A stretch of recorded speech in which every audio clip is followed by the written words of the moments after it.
This is the E2 Shinkansen, one of Japan's many iconic high-speed trains. Holding the record for the fastest mass-produced high-speed train in Japan, this train has played a crucial role for high-speed trains development in Japan. But as the trains have already turned 25 years old, their days are starting to be numbered as newer E7 and E5 series trains have taken over much of their work. So join me for a trip on board this storied high-speed train as we check out if these trains are still up to par and dive into the various speed records of the Japanese railways on our way from Sendai to Tokyo. Our journey begins from Sandai Station, located in the city of the same name. Opened in 1887, the station is now well over 130 years old and have now expanded into a large regional hub connected to various regional, metro and Shinkansen lines. Heading inside, we'll find a modern clean facility with lots of shops, a ticket office with this really cool model, and it's also a great place to find information about the sights you can see by train in this area of Japan. And with the large number of shops, it should be possible to prepare for just about anything on your train journey. And as with most major stations in Japan, you'll find coin lockers as well, handy for exploring the city for a few hours between trains. But if you only have about an hour like I did, I highly recommend heading into the AER building, right next to the train station, as the views are amazing from the observation deck of the various trains heading in and out of the station. But back on the ground in the station, it's about time we get ready to go and catch our train. If you haven't already purchased a ticket in advance, you can do so at the ticket office shown earlier or here at the ticket machines. Make sure to have your ticket ready for the gate line. And once you have passed through these gates, you want to follow the signs for the Shinkansen lines. And here you will find a really cool exhibition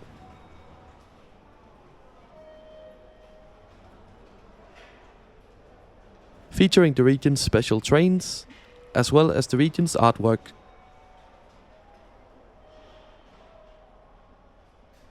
I don't know much about it, but it looks really cool. And before taking the escalators up, there's another cool display on the left.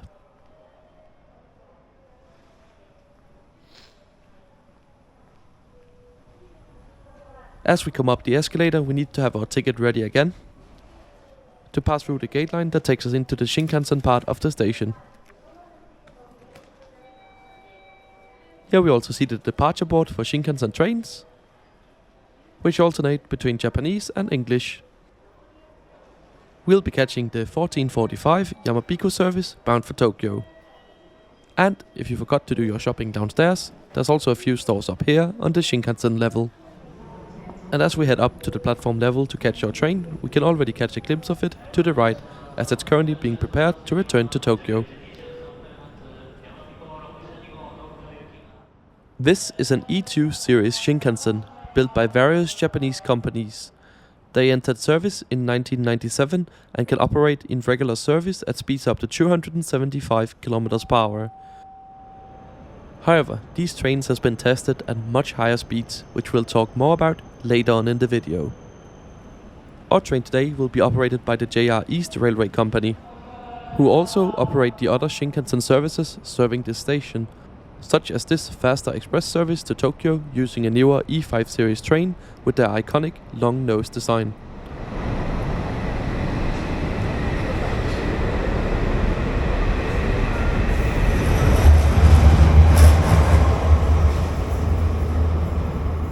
JR East also has a large-scale regional train operation here in Sendai on the narrow-gauge platforms down below the Shinkansen ones.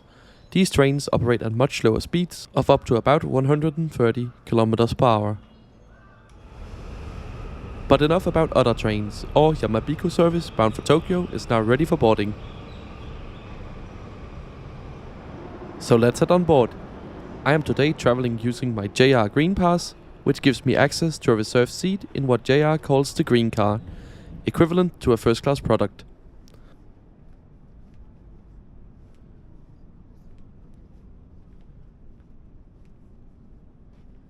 I have today picked this window seat in row number 9. All settled in my seat, we depart Sendai on time, bound for Tokyo.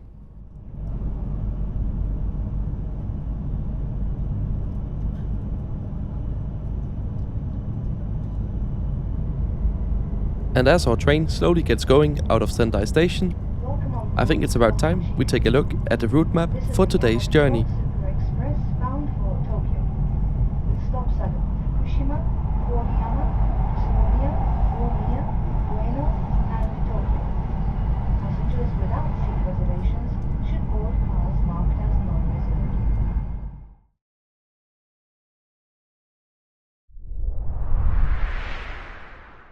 Yamabiko 144 leaves from Sendai, making all stops along the route as far as Fukushima. Here our train has a brief stop to allow our train to be combined with the Yamagata Shinkansen service Tsubasa 144 from Shinyo. After the coupling operation is completed here in Fukushima, our train continues as a combined service, making stops at Koyama, Utsunomiya, Omiya, Ueno before arriving at Tokyo Station. The trip is scheduled to take 2 hours and 3 minutes to cover the 325 kilometers, giving the train an average speed of 159 kilometers per hour. Shortly after departure, our train has quickly reached its maximum speed of 275 kilometers per hour. And even at full speed, these trains are super smooth, so it's easy to make a train tour. Starting up here in the green car, which features large reclining seats in a 2+2 layout. As Japanese Shinkansen trains are quite wide, this layout is actually not that tight compared to European trains, which often are 2+1 in the first class product. Continuing further down, we get to the regular seats, which come in a 2+3 layout with less legroom than up in the green car.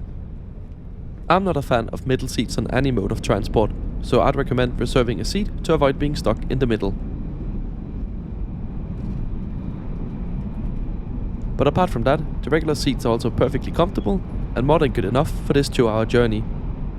If there's not enough space for your luggage inside by the seats, there's also some racks out in the vestibule. A common feature on Shinkansen trains is that they feature a urinal, but these are also accompanied by a Japanese-style toilet, which, as you should expect, is looking spotlessly clean. And out in the vestibule is where you'll find the sink to clean your hands. Back at my seat, it's time to enjoy the beautiful scenery on this winter's afternoon as we make our way towards Fukushima. But before we get there, let's take a closer look at the seat. These large green glass armchairs all rotate to face the direction of travel and will be reversed by the staff at the terminus station, but you can also do it yourself by pressing the button under the seat.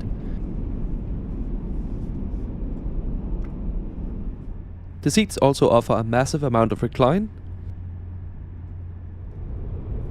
and you'll of course find standard features such as a sturdy tray table, a storage pocket, a drinks holder, a large armrest where you'll also find the seat controls for the recline, as well as over here you'll find a smaller table for drinks.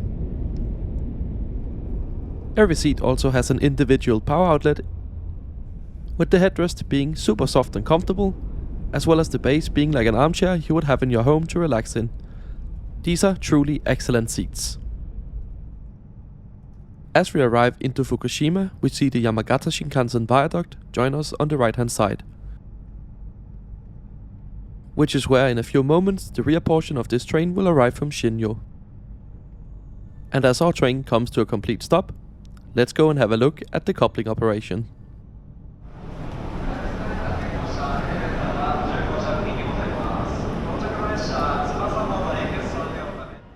Here we can see the automatic coupling protection gate have been opened on our E2 Shinkansen. And not long after, the Yamagata Shinkansen appears, which is operated by an E3 series of Shinkansen train.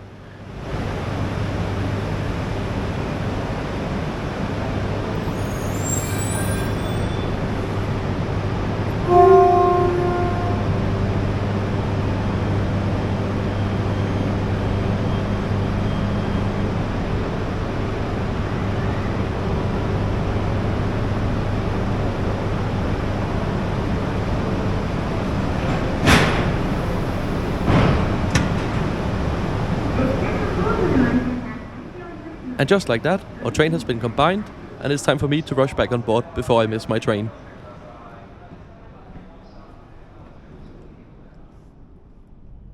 And just like that, we are now heading for Tokyo.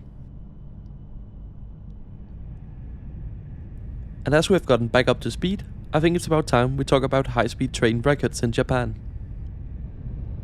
Currently, the fastest train in Japan is the L0 series maglev train, which has a speed record not just for trains but for all land vehicles in the world at 603 km per hour.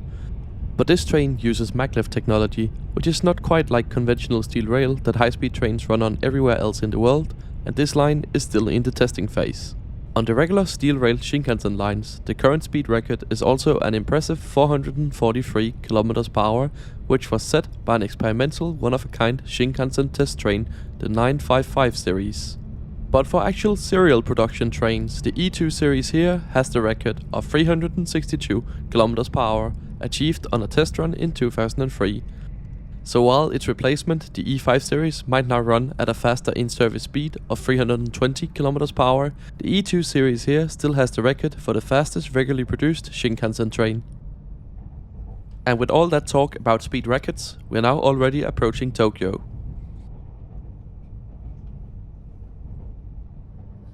And after calling here at our penultimate stop Ueno, it's time for us to continue to Tokyo Station.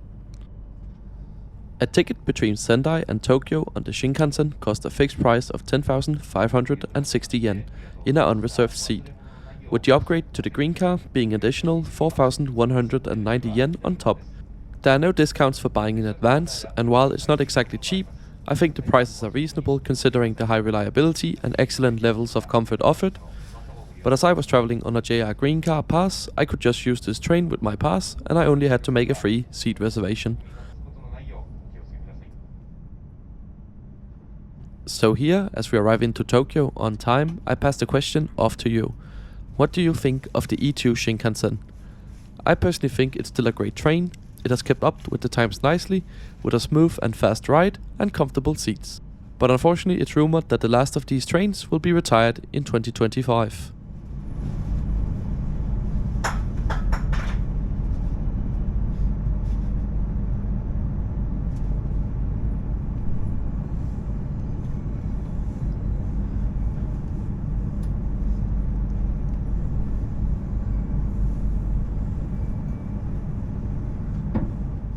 Thank you so much for joining me on this trip. If you want to see more videos like this, make sure you are subscribed to the channel, as I try to post a new one every Sunday. You can also follow me over on Twitter at IntercitySimon. I usually post live from my travels over there, so it's a great place to get a sneak peek at what content might be coming to the channel in the future. Thanks for watching.